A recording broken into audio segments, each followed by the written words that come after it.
As we all know that 2023 is about to reach its end and we have learned lessons from this year. We will be carrying those lessons to the next year so that we get better every single year. The biggest pain is when you look at yourself and you look at the 3-year-old version of yourself and there is not much difference. And this happens because we think that we will do so much in one day. We overestimate our capacity to do things in a day, and we underestimate the power of micro habits with the help of which we can create a huge change overall in the coming entire year. So today, I am your host, Priyanka, founder of Script and a trusted expert on self-growth using neuroscience. I am going to give you 10 micro habits with the help of which you can make 2024 a game changing year for yourself. These are small little things, but when they are combined together, when you put these as a beads and thread, it create a beautiful necklace for you. So it is very nice. And today I'm going to just bring all of these tips and bits from here and there to present in front of you, and you can keep on taking notes if you want to. You can save this, share this, so that you people can get the most out of this session. So let us dive inside of this. The first thing that I want you people to know is if you want to fly, you have to give up what weighs you down. This is my favorite quotations. This is one of my favorite quotations. What happens is we carry so much the baggage, emotional baggage, expectational baggage, anxiety of the future, overthinking. What if this happens? What if that happens? But if we come down to creating systems, if we um, take a pledge today that from today onwards, all my life would look like a design, not like a default. If I pledge that, okay, every single day I will keep on doing this one, two, three, four, five things regularly without any fail. You know what? We bring out two beautiful things out of it. Number one, our life gets into a system which starts looking more organized and which is more impactful. Number two, we start regaining faith on ourselves. It is said that what you practice is what you get good at. But the question is, what are you practicing?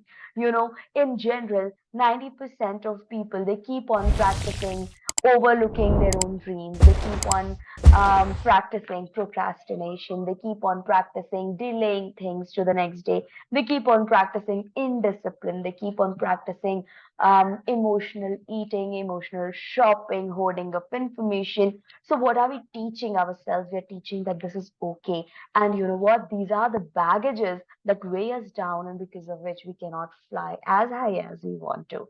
So today, with these 10 micro habits, I want you people to start creating a design of your life. And I am a firm believer that our life is an outcome of daily small decisions.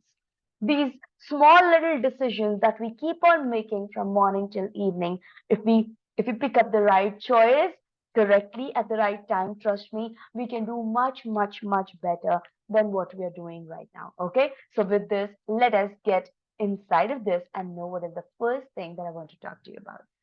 The first micro habit is drink water as soon as you wake up in the morning, preferably lukewarm water. If you're not okay with lukewarm water, just drink plain water.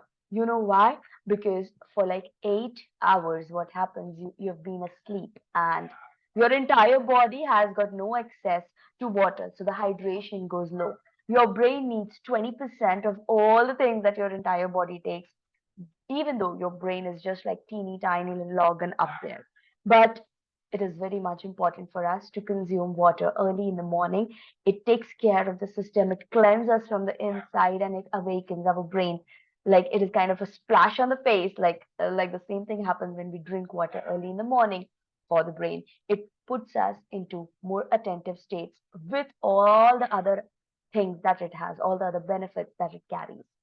Keep a track of how much water are you drinking, because you know what, we keep on losing this.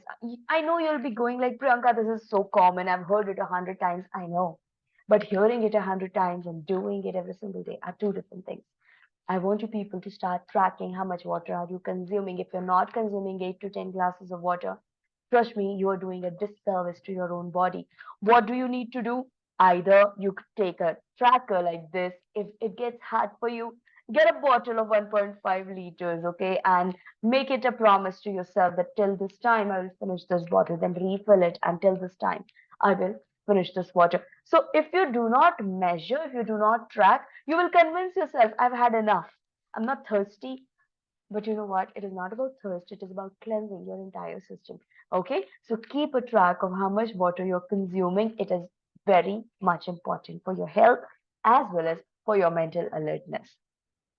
The second micro habit is make your bed the first thing in the morning. I know again the second thing is like you have heard it 100 times. I will tell it to you 101st time because you know what?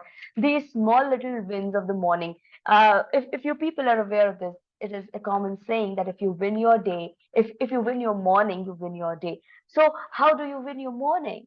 You win your morning when you are overcoming the laziness or your brain's call for lying there for some more time, snoozing the alarm for 4 times, making excuses early in the morning that my head is aching, my back is aching, I didn't have a good night's sleep, so I need to sleep a little more. So if you keep on breaking these patterns, you start creating a better morning for yourself, and it always starts from making your bed because it is kind of a it is kind of a circuit getting completed. um like when you sleep at that time you start a process. Okay, obviously when you sleep you open the quill to take it above yourself and you sleep, and when you wake up, if you do not close the circuit, if you do not complete the loop, you know what happens? You're training your brain that it is okay to do things halfway. I know this is a big problem for a lot of people. We plan so much, but we do not execute. We try so much, but we do not do. We think so much, but we do not put it into action. You know why this is happening? Because it is an outcome of a habit as small as making this bed. If you keep that bed like that, the way it was, and you leave for work, when you come back home, you get to see an untidy bed, which is not a very wonderful sight, number one. Number two, again, you are practicing in discipline, and you people know that without discipline, nothing is possible, right? So make your bed, guys. If you want to make a New Year resolution, don't make it very big and fancy because it is not to show it to the world, it is because we want to create changes in ourselves. Do not rely on other people to make your bed, do it yourself. It is your responsibility. You slept there. Take the ownership. These small little things, you're programming yourself that I take ownership of things. I start them and I complete them. I eat food, I wash my dish. I work on my desk. When I get up, I declutter it and put everything back at its space. When I take out a clothes from my wardrobe to wear, I organize a little bit so that it doesn't look messy. So this is what you're creating a system with the help of which you're not losing time later in the day or compiling them together by the end of the week. You could enjoy a movie rather than cleaning the house if you keep on doing this every single day, right? I hope you guys understand the importance of these small little steps. The third one, write 3 things you're grateful for. What are the 3 things that you guys are grateful for? Why is this so important? See, I feel that being in this gratefulness, being in this state of gratefulness for all the time, it is very much important because um, see, understand this straight. Complain and thankfulness, they cannot coexist. Okay, so if I'm saying that God, I'm thankful for such a beautiful life, you have created such a wonderful world, every single thing I look at it like, let me talk about the most basic thing. I'm breathing right now. Okay, so I'm not consciously doing anything. I am breathing in oxygen. This oxygen is reaching my lungs. From there it is getting purified, sent to the heart. From there the blood gets oxygenated. It is entering in, running through my entire body, reaching the smallest of the capillaries, collecting all the deoxygenated blood back to it. Such a miraculous thing. And while I'm breathing out, I am not anxious that where would I get the next breath from, because the Almighty has already planned it for me. So if I be grateful to these small little things that are happening inside of my body, outside in this world, in my family, in my house, every single thing, you know what? Life suddenly starts looking so much beautiful, so much valuable. And once you start loving your life, you start contributing towards it. Once you start contributing towards it, the work that you do in silence for yourself, it is reflected in every way in all the things that you do for the outer world. Okay, your parents, your children, your spouse, everyone gets to know about it because this shine that I'm getting, it is coming from a very deep rooted um, faith and belief that yes, everything is working towards my betterment. Everything is planned so that I get better at everything that I'm doing. So, you know what? Rather than thinking that, okay, the signal turns red as soon as I reach, you start entering into this lucky person syndrome where you start being thankful for all of these things happening around you.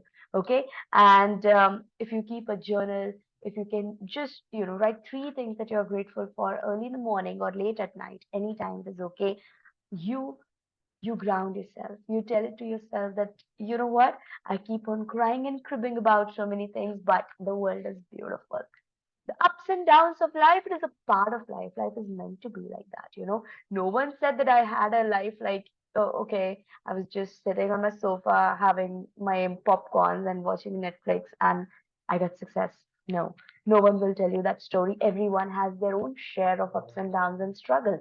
Life has its own way to teach you lessons, but what keeps you grounded is that even though you're ambitious to reach at the top of your game, but at the same time, you're contented when you look back and you look at the progress that you have made for yourself. Okay, so these are very small little things, but they actually are the magic. Okay, moving to the next micro habit. This is do some breath work early in the morning. If you people get a chance, sit at one place and breathe in, breathe out, inhale and exhale in complete silence before your entire family wakes up. You know what? From last 3 years, I've created it as a ritual that if my family wakes up at 6, I'll wake up at 5:30. If my family wakes up at 5:30, I'll wake up at 5. Because I need that half an hour with myself in complete solitude because I have to do some inner work at that time. And it has created such a drastic change in my mindset, my perception, my lookout towards things. And I get prepared.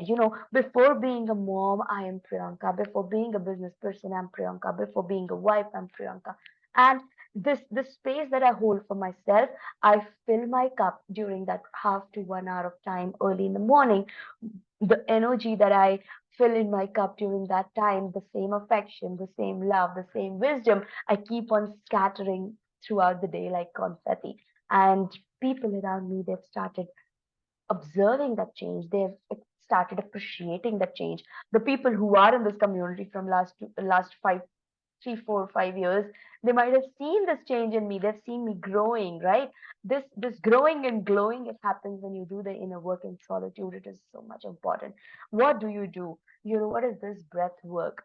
5 minutes of solace in the morning. You just sit with yourself, you close your eyes, try to get into a thoughtlessness part.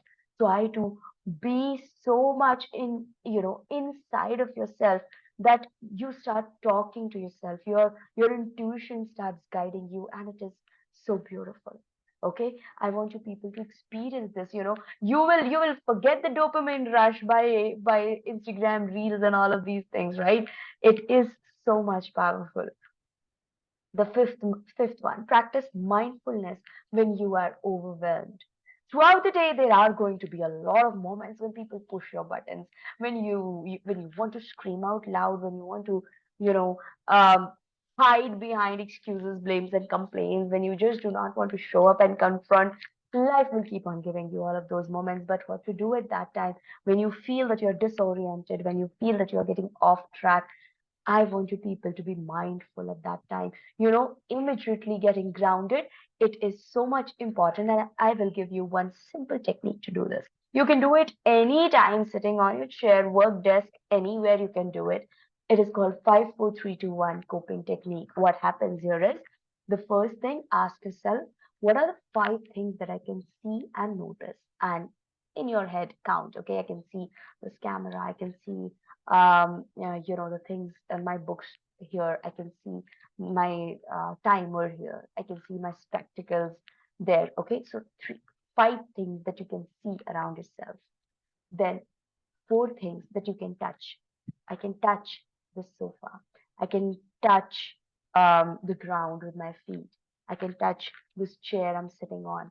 So, what are the four things that you people can touch? What are the three sounds that you can hear? Just be quiet and you'll observe. You'll be astonished that it is not just my voice that you're listening. You're listening to a lot of different voices also. Your brain is registering all of this. Your brain is a miraculous organ. You don't know its capacity to magnificent. Okay, so three things that you are listening to, two smells that you can recognize. Just be grounded and keep on smelling and sniffing. Okay, I just had dinner of a vegetable pulao, so yes, I can smell that. And there is this room freshener smell in my room, so both of these smells I can distinctively um, you know recognize. And the last one is, what is that one taste that you can taste right now, which is present? So if you answer these five questions, what happens is, you cannot answer these five things if you are living in the past or in the future. If you are in the regret of the past or tension of the future, you cannot answer these five questions. So, when you answer these five questions, you're present in the present, and that is what will actually orient you back into what you have to do. Because you know what?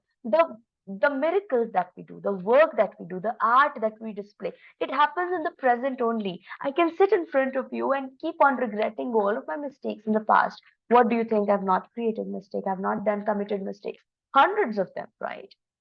I've done hundreds of mistakes. What do you think? I'm not anxious about anything in the future. I'm a common human being, right?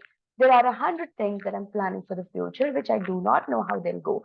But can I do anything about these two time zones? No. What can I do? I can talk to you right now.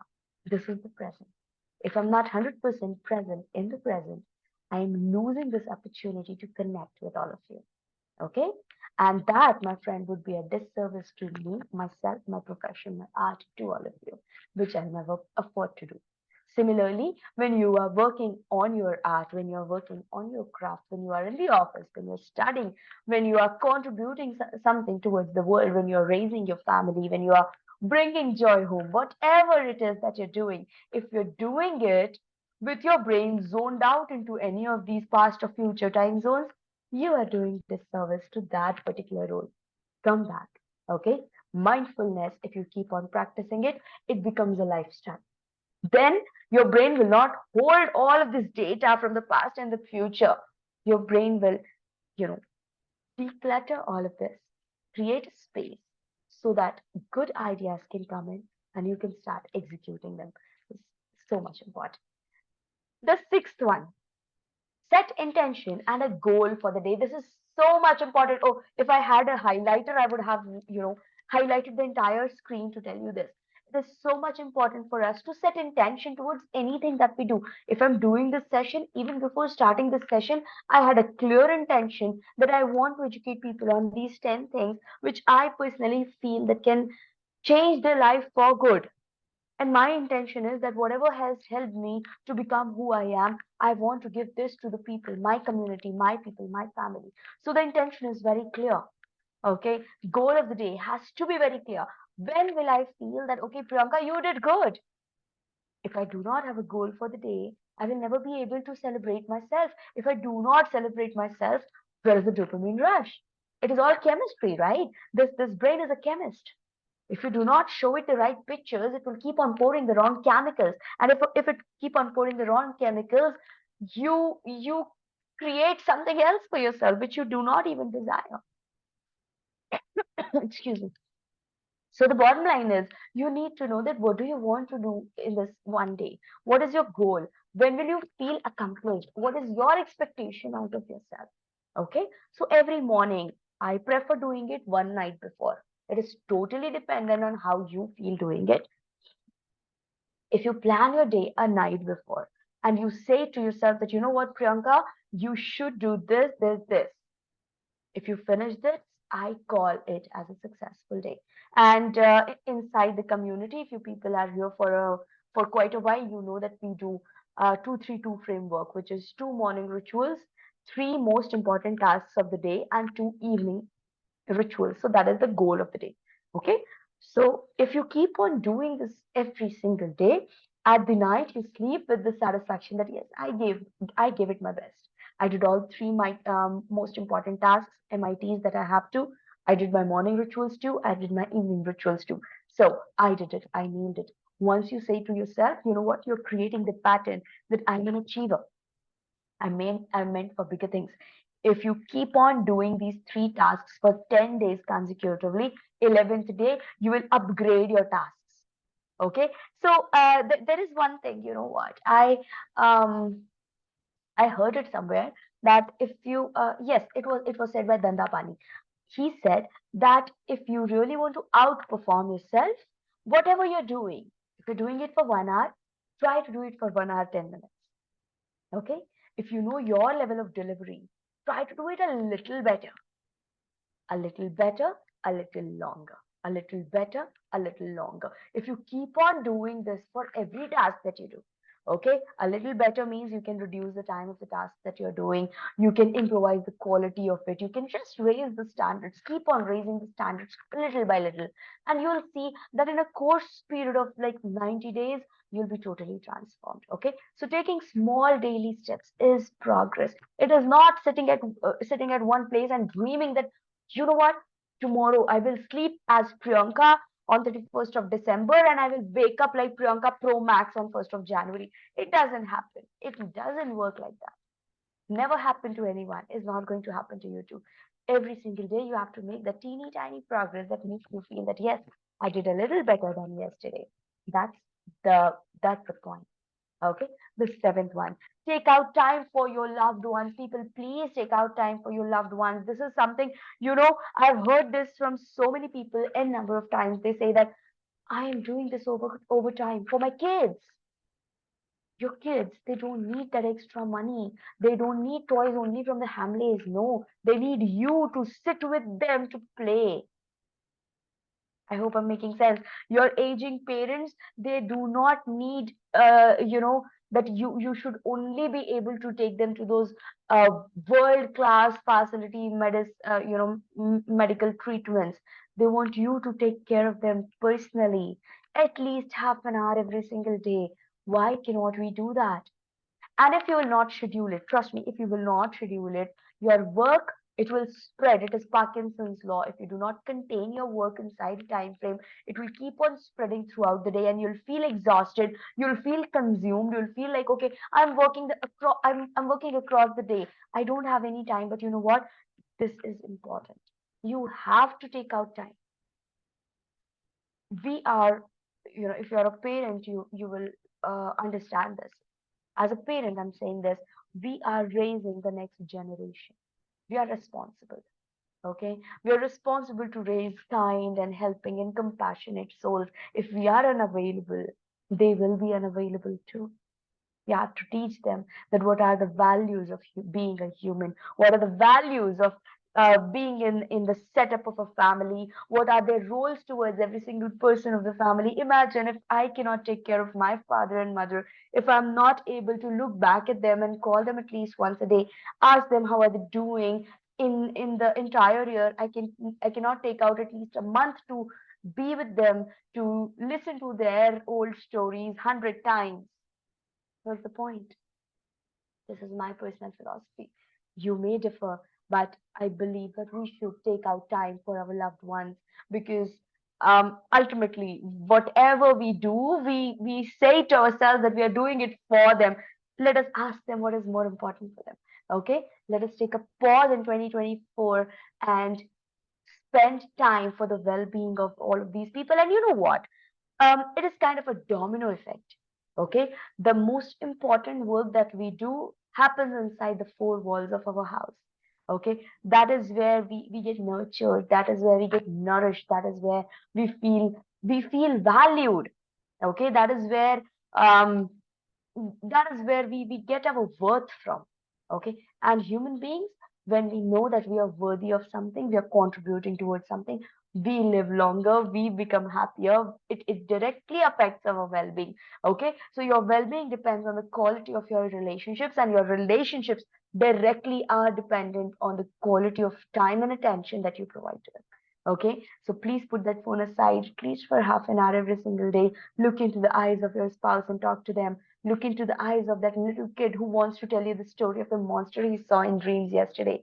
Listen to all of those things, and you will never regret, because it is such a beautiful feeling, right? And for that to happen every single day, to make it as a habit, you have to block your time, because I've tried it every way, right? I wanted to play with my son, but unless and until I made it as a decision that, okay, this is the time when I will not do anything, I never take any meetings at that particular time, because that time I've dedicated it for my son, right? So you have to create a time box like that.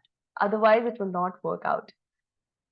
The next one, exercise and be in sun. You'll say that, Priyanka, come on, we know this. I know you know all of these things. It is not about knowing again. It is about doing. This is kind of a reminder. I'm holding you by your shoulders and shaking you to wake up, right? So exercise and be in sun. We are just, we are plants having feet. Okay. So we don't have roots for a reason, right?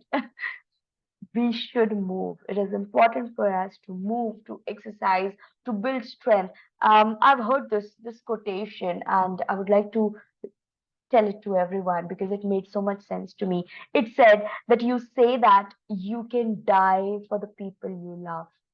I want you to live for them. Can you? And if you want to live for them, what you would have to do, you would have to take care of yourself. You would have to get enough sun. You would have to get enough exercise. You would have to walk outside. You would have to get enough oxygen inside of your system. If you're not doing this, you are not only doing disservice to yourself, you're also doing disservice to everyone who is dependent on you. Okay, not only the family, but also the person, the business, the profession, the career, this entire ecosystem. You know what happens on this big canvas of this world? It is a big huge puzzle. You and me, we are one piece of it, very small, very little small, teeny tiny. But you know what, if I take out this small piece, the picture is not complete. Okay, so I hold a big responsibility at a macro level of this huge painting of this world. I hold responsibility of this macro picture. And for that to happen, if I really want to make it big, I need to live. Right. There are so many people who say that, you know what, I work 16 hours a day because I want to make a big impact. You know what? You will make a big impact if you live.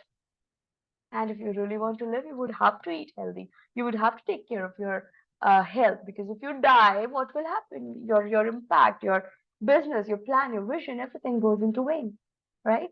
I know this might sound a little rude. Excuse me for that if you felt bad about it. But yes, truth is truth. The ninth one, read 5 pages every day. I recommend this. I cannot tell you much more about this. You know what? When you read something, you get to know so many different angles of thoughts. Okay, sometimes what happens, we are blinded by our own thoughts, we are blinded by our own perception. We think that the world is like this only, but when we read, then some doors open. It's just like, oh my god, I used to think it like this only. It was not just this, it was this also. And you get to know so many different permutations and combinations, different thought processes, ways people think, ways people process their emotions and thoughts, all of these things. See, I am a person who reads non-fiction. Even fiction helps. Okay, if you are reading fiction, your imagination grows, your creativity, it opens up. But uh, if you do a mix of it, wonderful. Non-fiction, you get to know about perspectives of so many different people. What happens is, if you keep on reading every single day, it widens your perspective. You are living one life, but you're knowing perspectives and behaviors of so many people, and you can learn from all of them. You can learn from all of the mistakes, and you can learn from all of their stories, and you can create one better story for yourself. Ultimately, what we are a story, right? Write a good one. The last one, 10th, limit your information consumption. I know in this information age, information is available on the click of our fingers. We can keep on reading things, a number of blogs and articles, so many wonderful books up there to read, YouTube videos to be watched, reels to be consumed. You know what? If we keep on doing that, we are overloading our brain. And trust me when I say this, we have a paleolithical brain in a technological world. Our brain has not upgraded that fast to consume and process all of this information. Our brain, it gets confused and it creates chaos. It gets overwhelmed. That is why when you see like half an hour, if you keep on watching reels, after half an hour you feel exhausted. You know why? Because you're emptying your um, cognitive ability, decision making power. You are tiring yourself for unnecessary stuff. Your time and your attention, my friend, it is very finite. You're not on this planet for a very long period. You're here to play your role for a very short period of time with a very limited energy.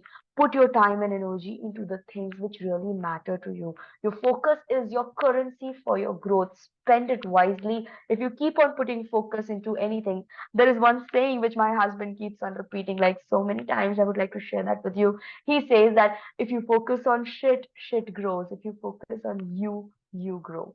Okay, so you have to find out where are you focusing. And I keep on asking myself, like if I'm overthinking about some senseless thing, which happens, right? We slip. And if I made a slip, I will ask, where are you focusing, Priyanka? On yourself or on shit? Okay, I need not to focus there. I need to shift my focus on myself and grow from there. Okay, so your focus is your currency for your growth. I hope you people have written all of these 10 micro habits. In the next session, I'll cover more 10 habits that I would like you to introduce in 2024. And if you're watching this on YouTube, please share it with the people. Take it up as a challenge, do it together, make it kind of a resolution for yourself in 2024. Make the best out of it, guys. Thank you so much for being here. And you can follow us on all of these different social media handles. We are available at the rate Braino Script, and we try to up our game with every video that we make. And I appreciate your presence here. Thank you so much.